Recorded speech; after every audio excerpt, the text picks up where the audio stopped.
This is actually a really good question.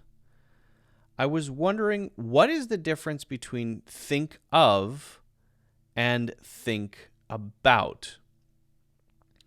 So that's great. So we have two prepositions, of and about, and it highlights the importance of prepositions. We think of prepositions of, about, for, from, at, with, by.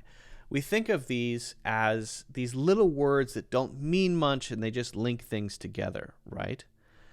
But in fact, that is not the case. They can have a strong influence on the meaning of words or phrases or sentences or descriptions, right? The example I like to give is this. You look from there to there. From there to there.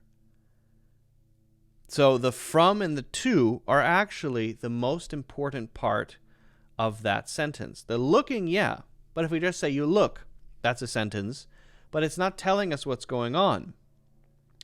Okay, there and there, still not telling us what's going on. The from beginning and to there ending is the interesting part of that sentence. It's telling us about the action. It's giving us the picture. And it's those prepositions which are doing that, right? So that's what's cool about prepositions. So, okay, think of and think about. If you think of something, that is similar to a finger snap, right? Just that. It's about the connection between your brain and the object of the thought, right? And that's similar to pointing your eyes at something, right? To look at something is to point your eyes at that. What are you looking at now? Probably me, right? Or a light, or a computer screen, or a cup. And so there's this thing that happens that you're doing. And yes, you can look at something for a while, that's true. But to think of something is, bing, there it is, it appears in your head, right? How would we use it? We might say, when I smell lilacs, I think of the end of the school year. And that's true. For me, whenever I get a whiff of lilac, I'm flooded with memories, right, of that. But it's sort of instant. It's just boom, it's right there. So that's like looking at something, pointing at something, right? In a way, the image or the memory pops up in my mind, and then maybe I just let it go, right? I was thinking of you. I was thinking of you when I heard that song. So you think of them, they're the thing in your mind, but it's kind of static. It's an image. It's just a thing that's there, right? I always think of you when I wear cowboy boots, because remember that time 10 years ago when we went to the rodeo and we bought those cowboy boots and we were dancing around and that looked so stupid? Right. So now whenever I wear cowboy boots, I think of you. Okay. Again, it's an image. And yeah, we might have it in our minds for a while, but it's static. It's not really moving. Okay. So what about then? And this is interesting.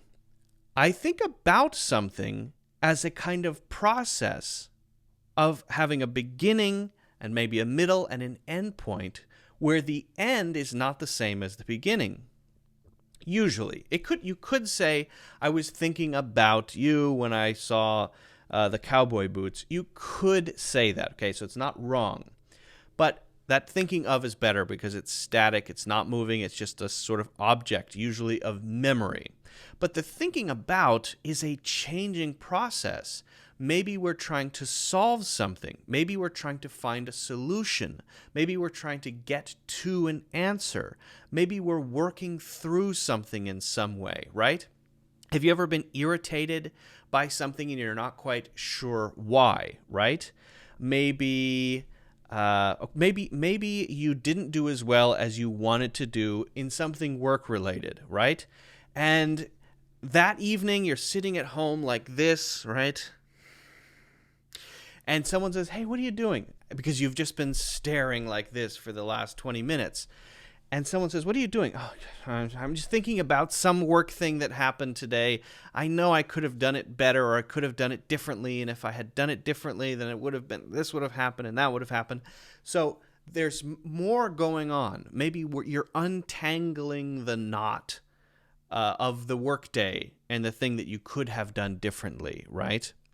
Or you're given a creative challenge. You're given a problem, right?